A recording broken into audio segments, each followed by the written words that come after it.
नमस्कार, आईमा मीडिया में आपका स्वागत है। कांग्रेस पार्टी के भीतर उठ रहे सवाल और उसके दिग्गज नेताओं की नाराजगी ने एक बार फिर संगठनात्मक संकट को उजागर कर दिया है। हाल ही में नवजोत कौर सिद्धू को पार्टी से निलंबित किए जाने के फैसले ने न केवल पंजाब की सियासत को हिला दिया, बल्कि राष्ट्रीय स्तर पर भी कांग्रेस के दिशा और अनुशासन पर गंभीर चर्चाओं को जन्म दे दिया है।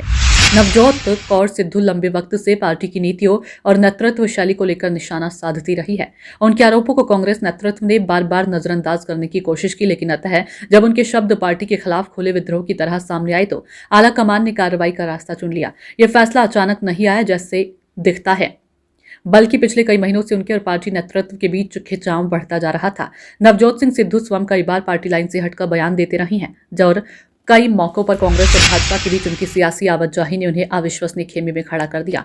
कांग्रेस में रहते हुए उन्होंने कई बार भाजपा पर निशाना साधा और भाजपा में रहते हुए कांग्रेस को कटघरे में रखा। इन बयानों ने उनके राजनीतिक चरित्र को एक और अस्थिर दिशा दी, जिसने आज नवजोत कौर सिद्धू के निलंबन की राह आसान कर दी है।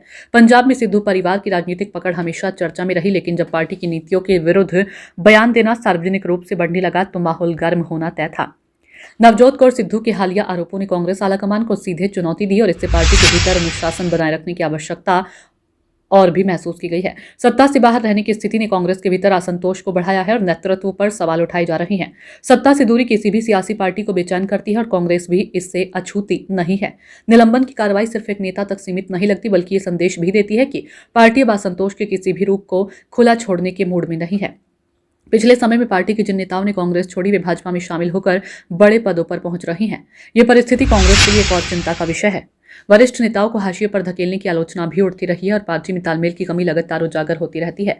जिन नेताओं ने कांग्रेस छोड़कर भाजपा का दामन थामा, उन्हें वहां अधिक सम्मान और बेहतर जिम्मेदारी मिली, जिससे कांग्रेस की संगठनात्मक कमजोरी और अधिक साफ होती गई है। कांग्रेस के भीतर हालात सुधारने की जरूरत लंबे समय से महसूस की जा रही है। नेतृत्व परिवर्तन की मांग हो या पार्टी के केंद्रीय और राज्य स्तरीय नेताओं के बीच संवाद की कमी, इन सब ने मिलकर जनाधार को कम किया है। पार्टी के विवादित बयान और आंतरिक असहमति ने कांग्रेस की छवि को काफी नुकसान पहुंचाया। विपक्ष में रहते हुए जनता के बीच मजबूत संदेश देना किसी भी दल के लिए आवश्यक होता है, लेकिन कांग्रेस के भीतर की लगातार हलचल नेतृत्व को कमजोर दिखाती है। बहरहाल, कांग्रेस की राष्ट्रीय राजनीति इन दिनों गंभीर उथल पुथल से गुजर रही है। इस संकट की सबसे तीखी आवाज पार्टी के अपने राष्ट्रीय प्रवक्ता डॉक्टर उदित राज से उठी। उदित राज ने स्पष्ट कहा कि नवजोत कौर सिद्धू को सस्पेंड करने में कांग्रेस ने देरी की।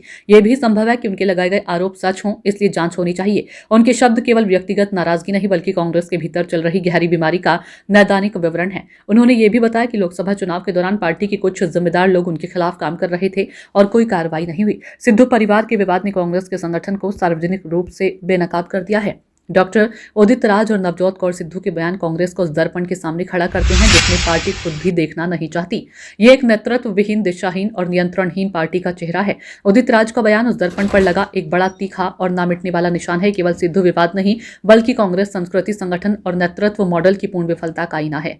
आईमा मीडिया को यदि आप यूट्यूब पर देख रहे हैं तो कृपया सब्सक्राइब करें। सोशल मीडिया या फेसबुक पर देख रहे हैं तो फॉलो करें और हाँ, कमेंट बॉक्स में हमें अपनी राय अवश्य दें।